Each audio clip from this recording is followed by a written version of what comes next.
by saying something that I never thought we would say. Today we are traveling to Iraq.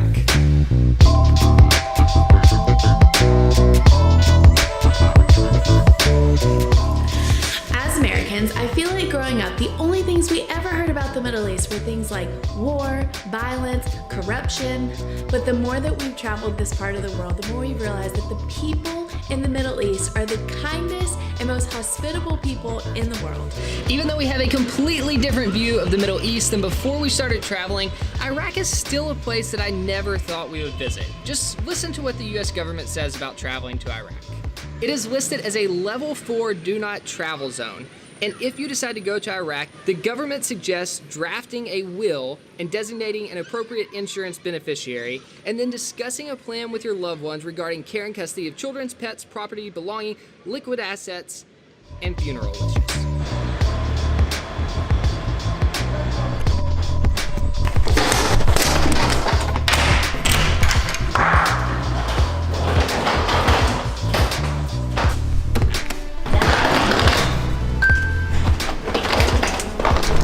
So the US government website makes it sound like you should plan on dying if you go to Iraq, which is why we've never had it on our bucket list. Until a couple weeks ago, we were traveling around Jordan with our friend Nano, and she suggested that we travel to northern Iraq, which really piqued our interest.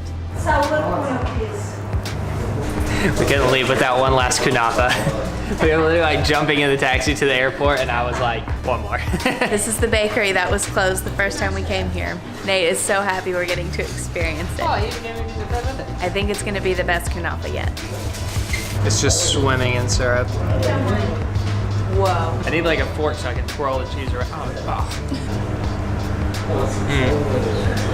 This was a good decision. Up until this point, I had wrongly categorized the entire country of Iraq as a dangerous war zone, but it turns out there is a region in the north known as Kurdistan. It's an autonomous region that's governed by the Kurds. So I ended up doing a ton of research on the region, and from everything I've read, I've learned that it's a relatively safe region to travel to. They even have their own visa policy. So if we wanted to travel to Iraq as Americans, we'd have to go through this long drawn out process of organizing a visa ahead of time. However, because it's governed by the Kurds, we're gonna show up at the airport and they're gonna give us a stamp that's gonna allow us to travel around the country for the next 30 days.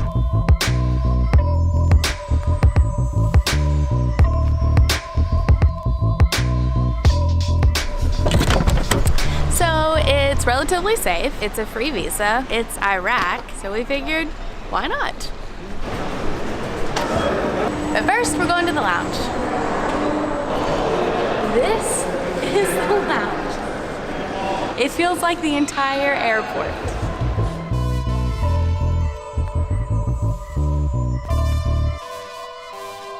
As if this lounge wasn't big and beautiful enough, they have ancient historic artifacts like this 5th century mosaic. Believe it or not, this is a priority pass lounge. You don't even have to have status to get in here. First things first, chocolate chip cookies. I should stop this.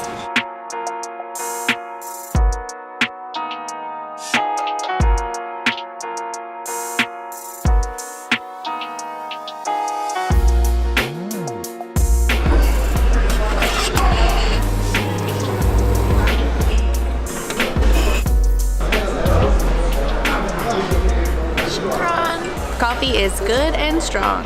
It's official. This lounge is perfect.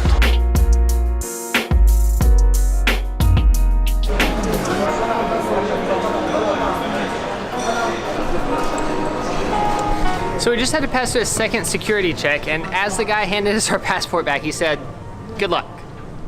Which is just kind of a weird thing to say. I'm hoping it was just bad translation. Maybe You're going to reveal. Good luck. Happy travels. But good luck is just a weird thing to say when somebody is getting on a plane. Oh, that's us. Too far. It's been a great week in Lebanon. I'm very sad that we're leaving. I'm so excited about where we're going.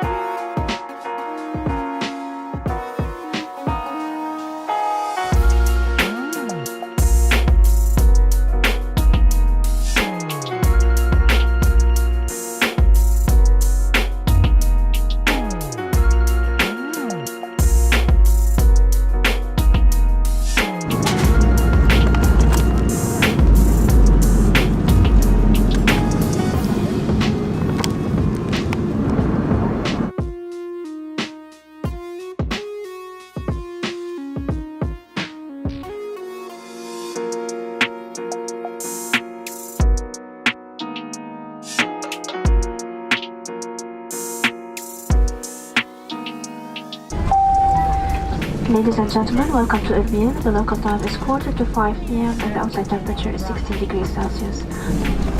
We're here. Okay, we've officially touched down in our 89th country of Iraq. Hopefully what I read online about the 30-day free visa was right. I still kind of can't believe we're here.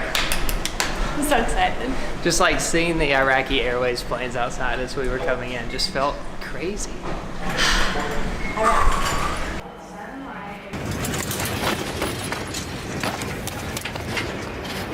We made it through immigration no problem, and now we just have to figure out how to get to our hotel and get some money.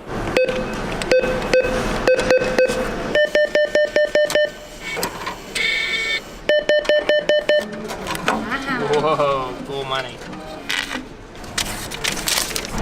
Okay, we made it through immigration no problem. We got some money. Now all we have to do is figure out how to get to our hotel. I think we jump on this bus.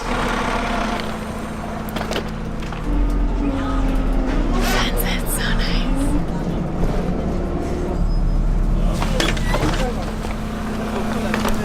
So they don't let taxis off the street just drive up to the airport, I assume for safety reasons. So you jump on this free shuttle bus, come outside the airport property, and then you can catch a taxi into town. Hello, my friend. How are you? Hello, good. Very good. Yes. You're welcome. Where do you wanna go? Erbil Quartz Hotel. It's $25, my friend. Our 25. price, yeah. That sounds expensive. My friend, 4 kilometers if you want walking. 4 kilometers. Yeah. My friend, is my supervisor says $20. Okay, no problem. Okay, $20. Last price. Okay. Okay. Thank you very much. All right, we're getting a taxi.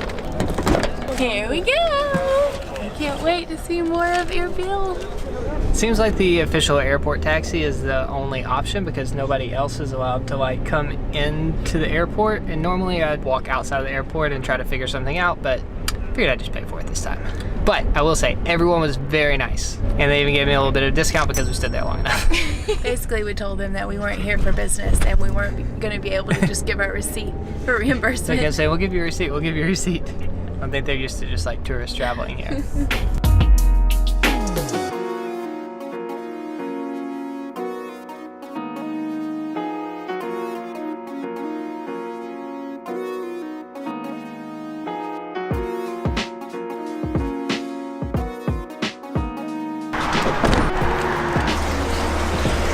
Very fancy.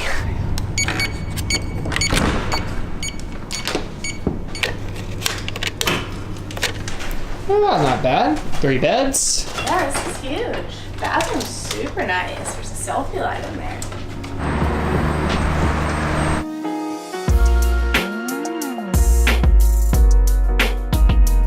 All right, we're officially out and about in Erbil. And first things first, we'll go and find some dinner. Our hotel is really nice, and it's only $60 a night, and it includes breakfast. Honestly, this whole city is much nicer than I thought it was gonna be. Yeah. If I didn't know where we were, I'd just feel like we were in any other big, nice city anywhere else in the world. But it's way more exciting because it's Erbil.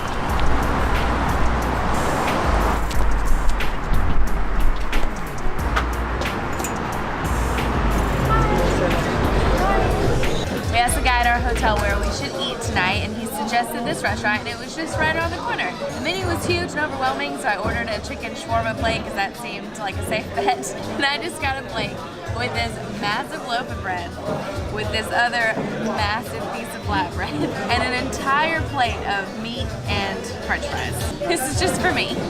Nate has a whole mountain of rice and chicken. I think I'm gonna love it here.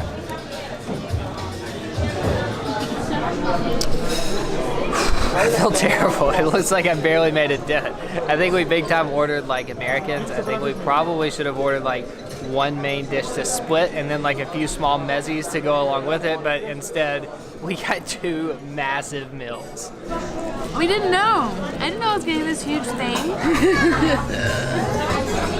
So this little girl next to us got this drink and it looked really fun, and so I told our waiter that we wanted one. I'm about to put dry ice into this cup.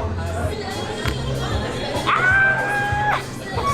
This is so fun! Whoa! Surely you can drink it. I would just... Surely they don't just serve you a drink to look at.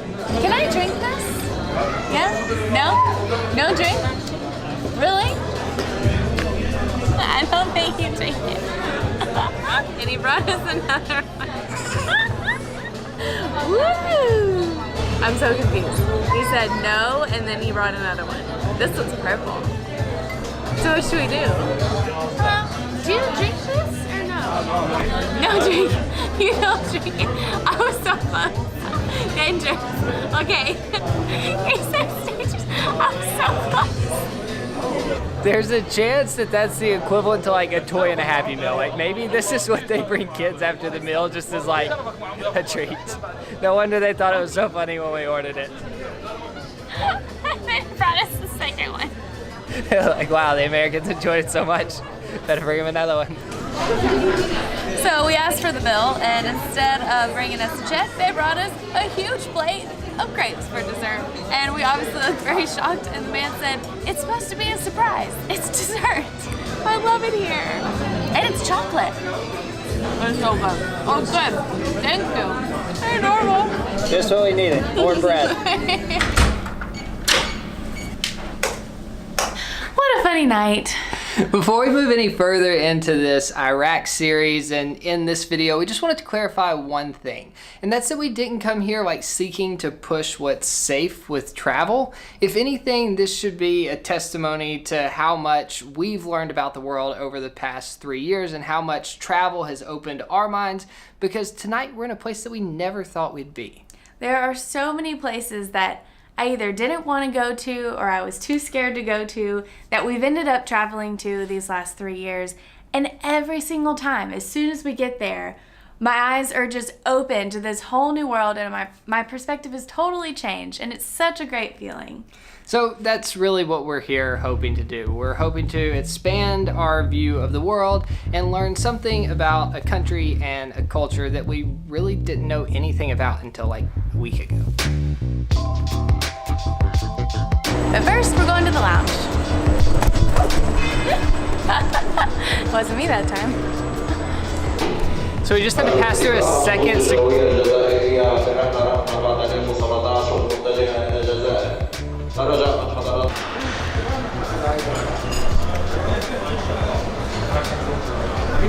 Don't put that in the video. Don't put that in the video. Don't. Oh yeah, and if we're being honest, we see this as a little bit of a test. We still don't know exactly what we're gonna do at the end of the year when we hit 100 countries, but one of the things that we've probably been throwing around the most is not making any promises, just like kind of keeping you updated.